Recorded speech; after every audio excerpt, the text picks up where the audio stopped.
આમ આંખ બંધ કરીને બેસીએ ને લાગે કે આટલા વર્ષોથી ધર્મની આરાધના કરીએ છીએ પણ સફળતા હજી હાથ લાગી નથી. અને ધર્મના ક્ષેત્રમાં સફળતા શું તમને કહું, તમે વધારે સામાયિક કરી શકો એ સફળતા નથી. તમે દરરોજ 10 દેરાસરે ચાલીને દર્શન કરવા જઈ શકો, પૂજા કરી શકો એ સફળતા નથી. તમે દર વર્ષે 1 કરોડ 2 કરોડ 5 કરોડ રૂપિયા વાપરી શકો એવા ધુરંધરો છે રોજના 1 લાખ રૂપિયા વાપરે, પણ એ પણ સફળતા નથી.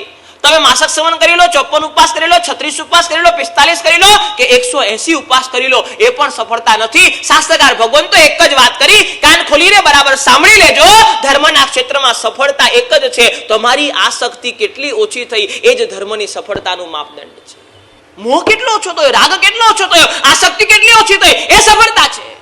તમે ક્રિયાઓ કેટલી કરો છો એ સફળતા નથી, પણ આ સંસાર પ્રત્યે તમારો રાગ કેટલો ઓછો થયો એ ધર્મની સફળતા છે. બરાબર કાન ખોલીને સાંભળી લેજો અને વિચારજો કે હવે હું ધર્મમાં સફળ છું કે નિષ્ફળ છું.